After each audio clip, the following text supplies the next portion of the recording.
Yeah, let's just start recording. We can cut it wherever we want. So, So Lauren, first I want to be in the command ship.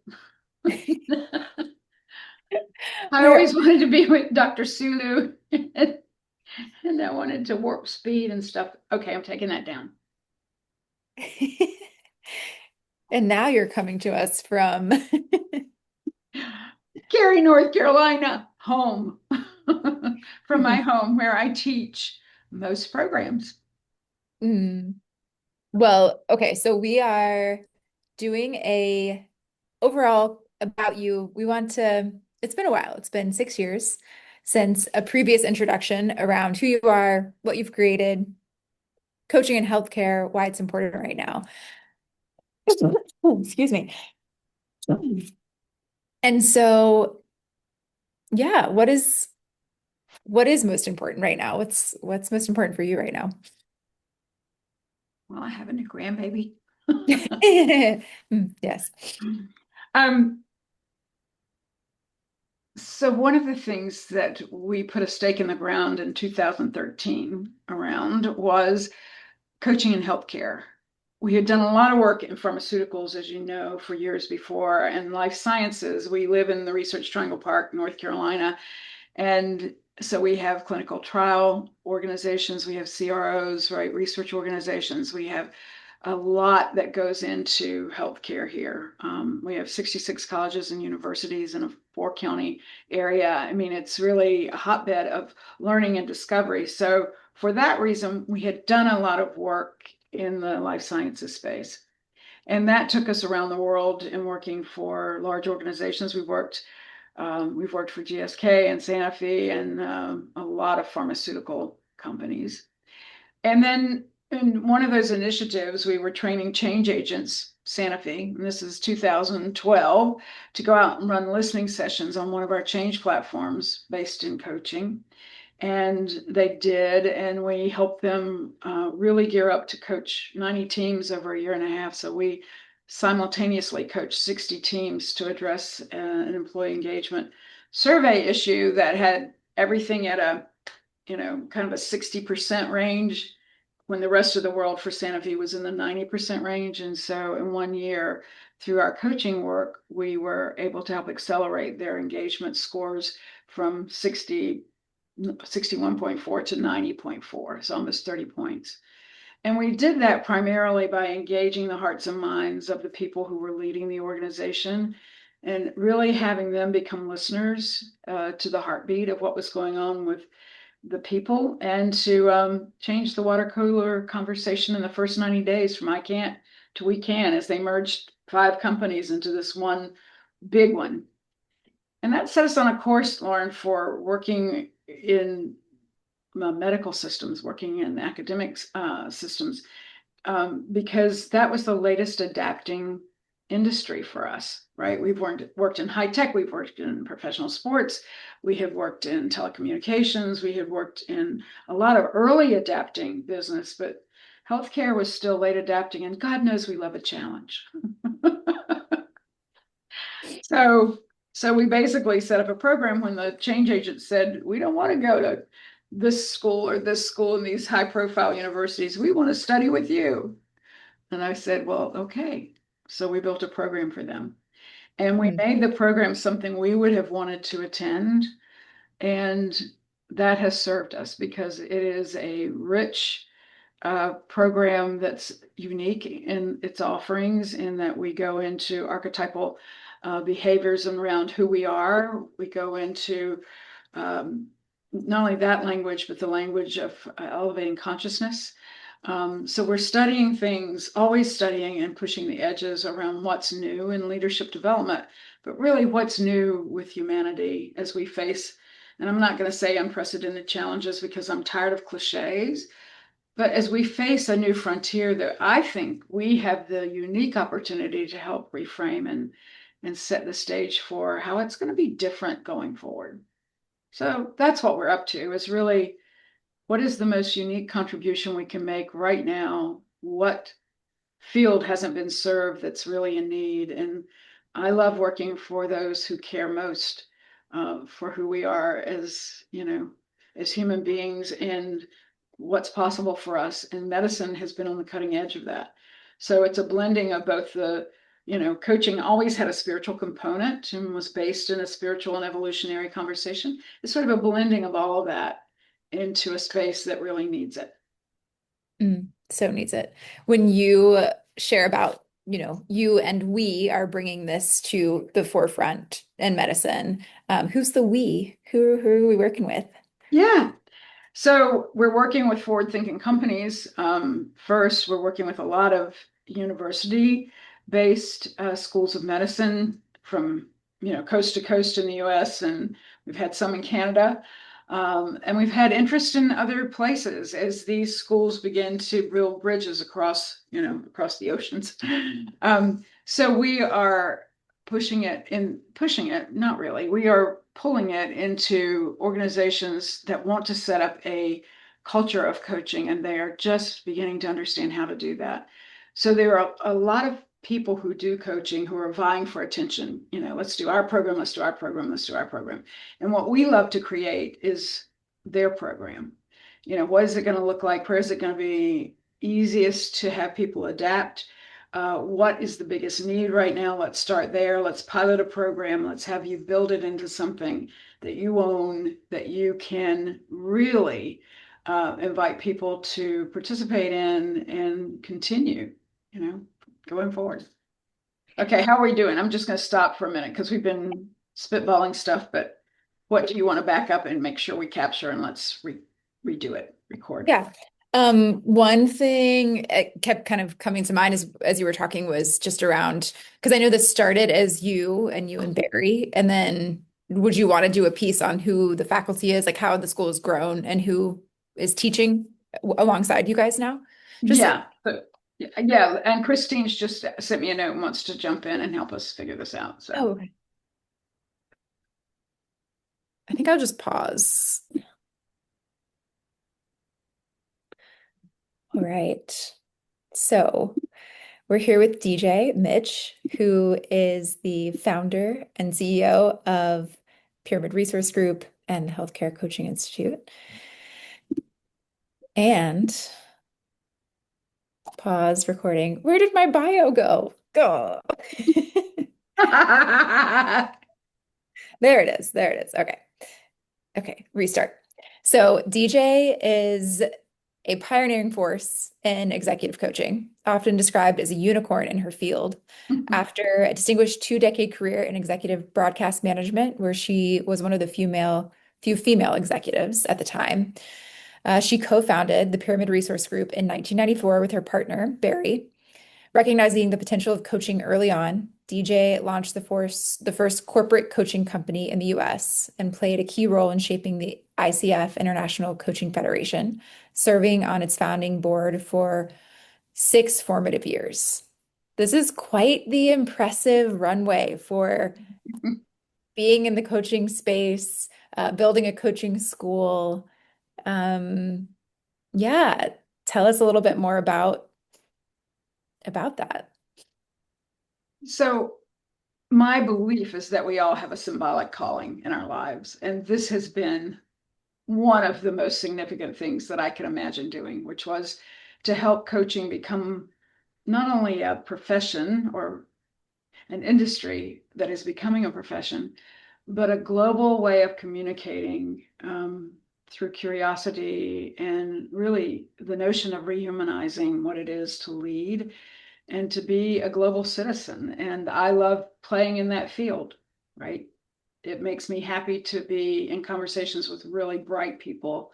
And by bright, I mean not only intellectual, but there's some illumination from within them. There's some sense of purpose in the work that they do in the world, and that makes me happy that I get um, to play with them in this space. And I use play very deliberately, Lauren, because my sense is, we've made all of this so big and important.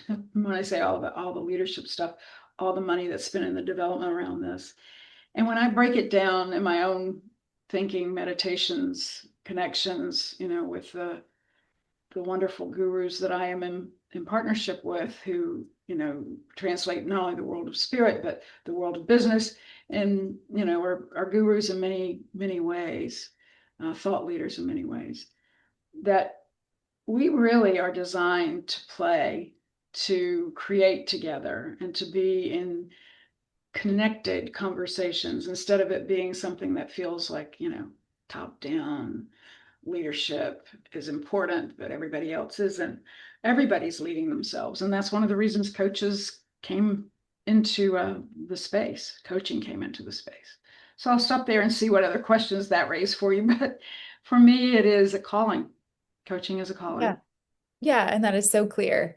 And I've also heard you say before one of your missions is to bring humanity back into the workplace. And what is it? I mean, how does coaching do that? You know, that's a great question. I was asked on a podcast by a lovely human last week, how is leadership changing? And it stopped me, and it stopped him, I think, in my response, which was, it really hasn't. Leadership, as we look out and beyond us, particularly in geopolitical sphere, in major hospital systems, in all sorts of businesses, it really hasn't changed that much. Every time I've seen coaching get a foothold in a large organization, the minute the leader changes in that organization, they bring in their own team. I've seen award winners through the International Coach Federation in this life science space win a major award for checking all the boxes from employee engagement to leadership development to you name it. And then the next year, they're no longer doing coaching. So I'm really scratching my head about the impact of what we're about in leadership, because I think we're in a frontier now of watching it be, I'm going to say this very deliberately, watching it disintegrate in front of our very eyes, watching money and power and mineral rights and land and all the things that are being played for over here kind of distract us from, what we're doing. It's like what we're meant to do and designed to do. And so there's a recalibration every day in the hearts and minds of people who are integrating wisdom at different levels, learning together, wanting to do great things. And I think there's a little bit of fear at play in a way that keeps us playing small. And I think that's the invitation, is to get back to what coaching was originally designed to do. And coaching as a methodology of development was an integration of business, sports, which is where the word came from, and winning, spirituality, ontology, the study of being, psychology, the study of behavior. And all those things and more came online. A lot of neuroscience has played into the field. So it is a combination of a lot of things. And I'm just wanting it to stay on solid ground and to work in this space of chaos in a way where we continue to look into the eyes of each other and grow together, right? Find the light, find a way forward that looks like rehumanizing what it means to lead, and to come back to what could this look like going forward? Not what is it now, but what could it be?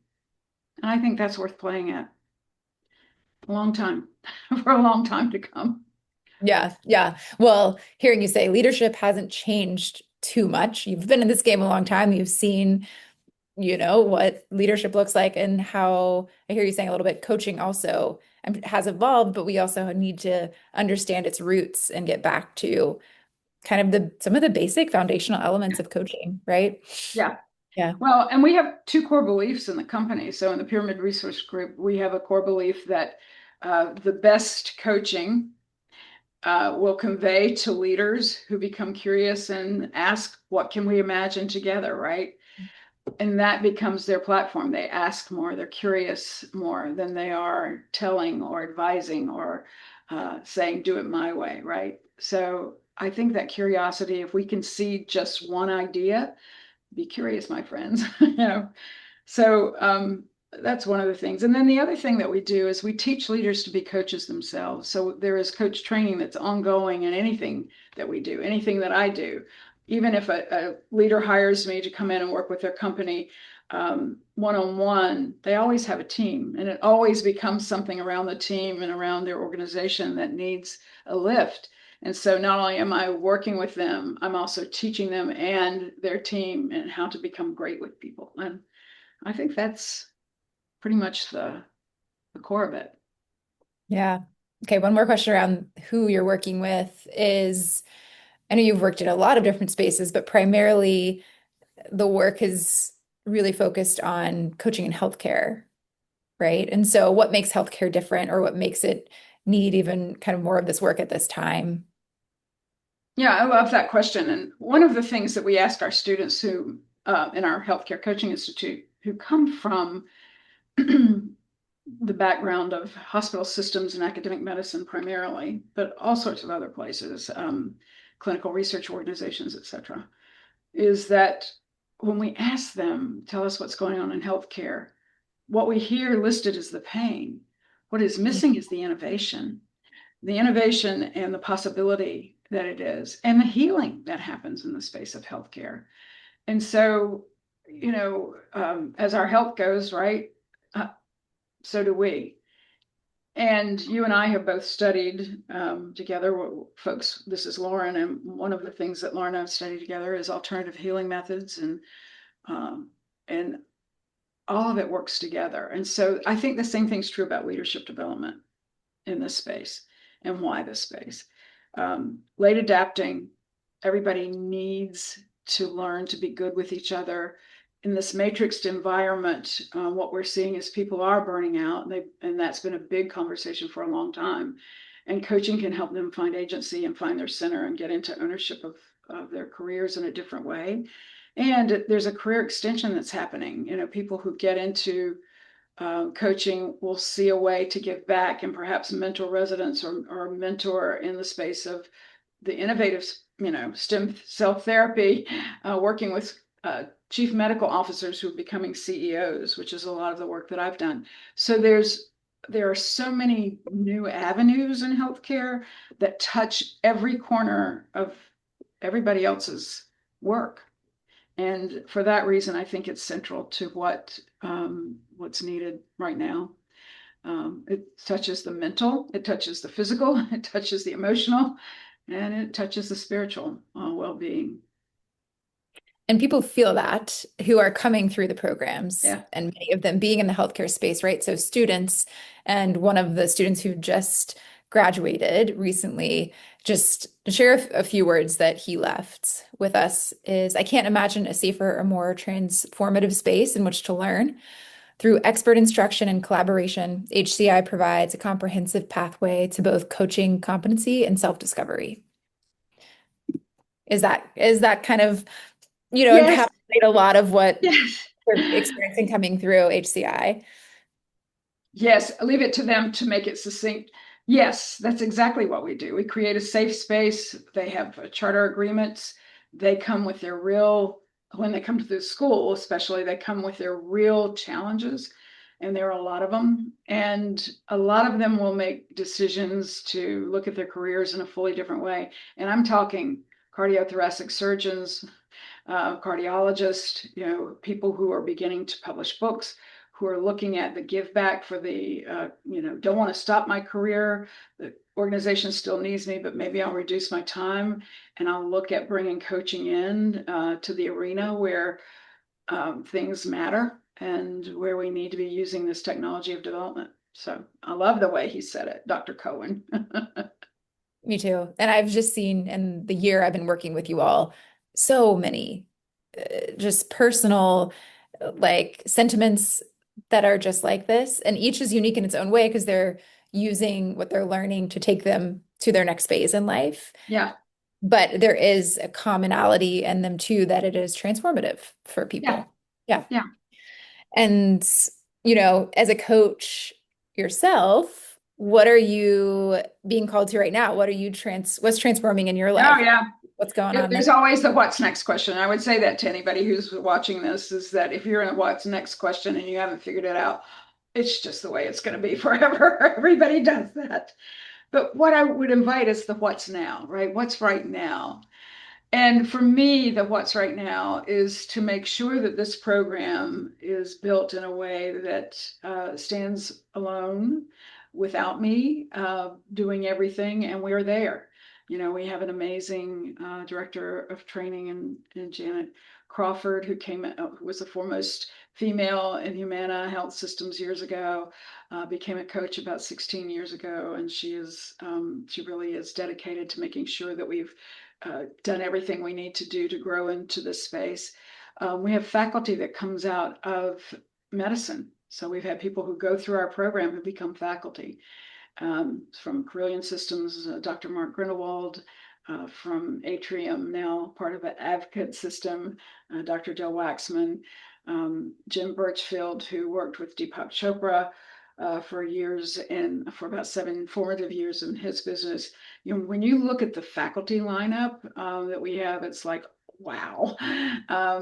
Tasha Walsh, who was running a big coaching initiative for Providence Healthcare System, 280,000 employees globally. And she came back to run hospice organization in Virginia. When I say came back to the East Coast. And she's been working with us. She went through the program in its first cohort in 2013, and she's been working to teach since then. And the assessors and all the people that we've attracted to this are the people who want to play with each other as a team and with these kinds of people, right? So it's been amazing. It's been amazing.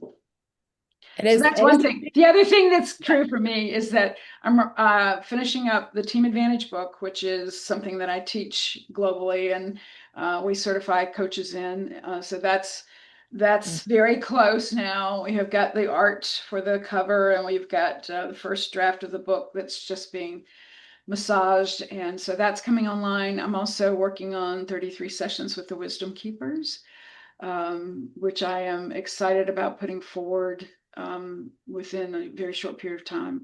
And I started writing the Mystic Heart Substack to really get into the personal learning at this age in life, right? Because there's a bulk of the population that's moving into this frame, turning uh, the corner at midlife and looking up and going, what's next? And my goal is to be a model for that. I'm always creating. I always want to be in a space of doing fun things. As a new grandmom, I'm writing children's books. And so, just finding the time to do those things, really important to me, but I'll never stop coaching. Never. Yeah. You are a coach at heart, a teacher at heart, a mentor at heart. And Mhm. so all these different facets of life just, play beautifully to all of the work you're putting out, all of your creativity and all of the strengths. So thank you for all you do. Oh, thank you. Yeah, Getting to and play it all started out just because, I like having fun. in When I was little, I just wanted to be a mom. That was the only goal I ever had. And then life shows up, right? You partner with life and it gives you such amazing opportunities. Mm, Hmm. that's beautiful. It's a beautiful note. Okay. I'm going to push. Yeah. So given everything that is going on currently, I'm wondering what's next for you? What's going on Yeah, next?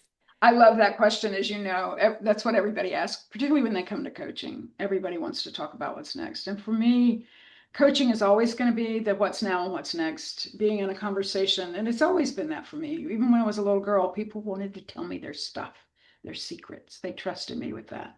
So, so that's going to continue. And teaching, I'm always going to be a teacher. That is part of my most symbolic work. And the fun thing is, now that I have this amazing team of people who run the school and who really handle all the programs, I am creating the more material. I'm creating the Team Advantage book is for leaders. It's basically every leader's playbook is almost finished. It's in draft and the cover design's done and all that. So that's coming together.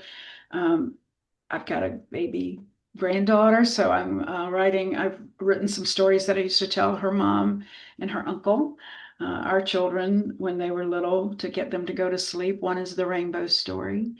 And I've got another book that is a part of my life story, which was an awakening. And I think we've all got one of those. So this is another one of mine. I've got a book, as you know, Lauren, that's already out there called Mystic Grits. And this is sort of not an augmentation of that, but it's a different series of events with some of the same teachers that have shown up in my life. And so I'm excited to get that one out and all of that in this year.